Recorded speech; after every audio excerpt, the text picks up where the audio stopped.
प्रेत लोक कहानी दहशत की। सुनसान कमरा और उसके कोने से सटी टूटी खटिया पर वरुण लेटा था। अपनी फूलती सांसों को संभाले न जाने कौन से ख्वाब में गुम था। शायद वो कोई सपना देख रहा था, कोई ऐसा सपना जिसका हकीकत से फासला अब केवल नाम मात्र ही बचा था। तभी अचानक उसकी आंखें खुली। उसके माथे पर दिख रहा पसीना और पुतलियों पर तैरता पानी ये सबूत थे कि हो ना हो उसके जहन ने किसी अनजान और गुमनाम खौफ से तारुफ किया है। उसके होठों पर बस एक ही लफ्ज बार बार लौट रहा था, वो था वो पानी वाला राक्षस। उसका पूरा बदन अब आग सा तप रहा था।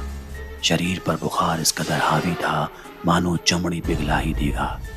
तो उसने जैसे तैसे खुद को संभाला और माँ को जाकर सब कुछ बताया। माँ हैरत में थी। वो समझ चुकी थी शायद अब उसका बेटा हमेशा हमेशा के लिए उससे दूर जाने वाला है। माँ बुरी तरह डरी हुई थी, लेकिन हिम्मत बांधे उसने अपने परिवार के पंडित को बुलाया। कुछ ही वक्त का इंतजार और पंडित उस कमरे में दाखिल हुआ। उसका दायां पैर उस कमरे की जमीन पर पड़ने के साथ ही उसे महसूस हुआ कि यहाँ सब कुछ सही नहीं है। कोई गुमनाम सी परछाई है जो वरुण के पीछे है। उसने वरुण को अपने पास बिठाया और पूछा, कल रात तुम कहाँ थे? वरुण अब भी सदमे में था। खौफनाक सी आवाज उसके कानों में गूंज रही थी। पंडित ने फिर अपनी बात दोहराई, कल रात तुम आखिर थे कहाँ? इस बार वरुण के शरीर के रोंगटे खड़े थे। उसकी आवाज में डर था। उसने अपनी लड़खड़ाती जबान से बोला, वो पानी वाला राक्षस। यह सुन पंडित के कान खड़े हो गए। उसके चेहरे के भाव ये साफ जाहिर कर रहे थे कि उसने कुछ ऐसा सुना है जो शायद उसे नहीं सुनना चाहिए था। पंडित ने वरुण से पूछा, क्या तुमने सही में उसे देखा? इस पर वरुण रोते हुए चिल्लाया, हाँ मैंने उसे बहुत करीब से देखा। पंडित ने अब उससे एक एक वाकया तफसील से पूछना शुरू किया। वरुण ने बताया कि वो बुरी तरह से नशे की सद में चला गया है। जब भी रात में उसकी माँ सो जाया करती, वो उठकर घर के बाहर एकांत में शराब और सिगरेट का सेवन करता है। पिछली रात भी वो यही करने वाला था, लेकिन फिर अचानक उसने महसूस किया कि कुछ अनजान सी हंसने की आवाजें बाहर की इस शांति के बीच गूंज रही हैं। जब उसने इस आवाज की तरफ गौर किया तो उसने देखा कि करीब 8-9 लोग हाथों में करती लिए जोर जोर से हंसते हुए उसे अंतिम विदाई दे रहे हैं। वरुण को यह मंजर बहुत ही डरावना लगा। उसके मन में पहला ख्याल इस झुंड का पीछा करने का आया। उसने यही किया। पीछा करते करते वो एक सुनसान तालाब के किनारे पहुंचा, जहां अचानक वो लोग गायब हो गए। मगर जब एक अजीब सी बेचैनी भरे मंजर ने उसे चारों तरफ से घेर लिया। चारों तरफ खामोशी और अंधेरी भरी गुमनामी। तभी अचानक तालाब में अजीब सी हलचल हुई। वरुण ने पीछे मुड़कर देखा तो वहां कोई नहीं था। उसे लगा तालाब में कोई मेंढक या मछली होगी। उसने नजरअंदाज करते हुए अपनी जेब से सिगरेट का एक पैकेट निकाला और माचिस से सिगरेट जलाई। तभी अचानक आग की रोशनी में उसे अपने पास कुछ दिखाई दिया, लेकिन जब उसने गौर से देखना चाहा तो वहां कोई नहीं था। उसे लगा कि शायद ये सब उसके मन का वहम है, और फिर उसने सिगरेट का एक कश लिया। अचानक उसे महसूस हुआ जैसे उसके करीब कोई है, जिसकी सांसों की आवाज उसके कानों तक सुनाई दे रही है।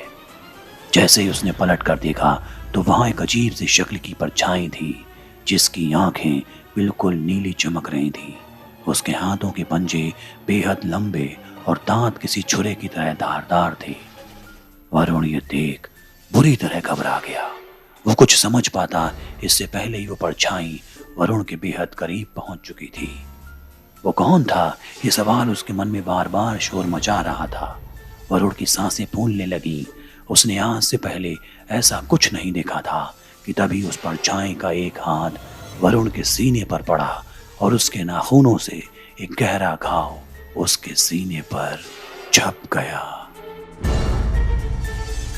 वो अपनी पूरी ताकत लगाकर वहां से भागा, लेकिन वो जितना भी तेज भागने की कोशिश करता, वो परछाई उसके बेहद करीब आती जा रही थी। तभी कुछ ही देर में वो अपने घर पहुंच गया और वहां जाकर चादर ओढ़ कर लेट गया और फिर सुबह हो गई। अपने बेटे की आप बीती सुन माँ बेहद परेशान थी। उसने पंडित से पूछा कि आखिर ये क्या है, क्या वरुण सच कह रहा है?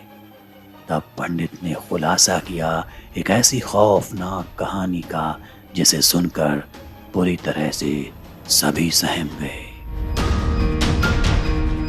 पंडित ने बताया कि उनके बाबा बताया करते थे कि कई साल पहले गांव के इस तालाब में एक राक्षस का बसेरा है।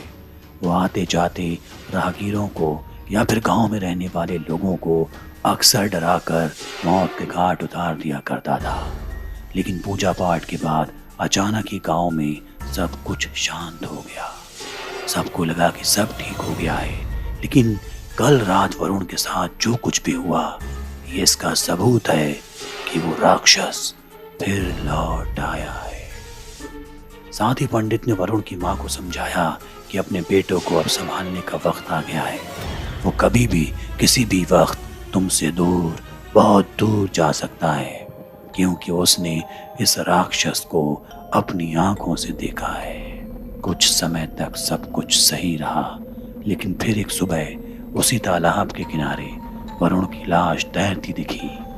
वो वहां कैसे पहुंचा, उसे वहां किसने पहुंचाया, ये सारे सवाल आज भी सवाल है और शायद इसका जवाब किसी को कभी ना मिले।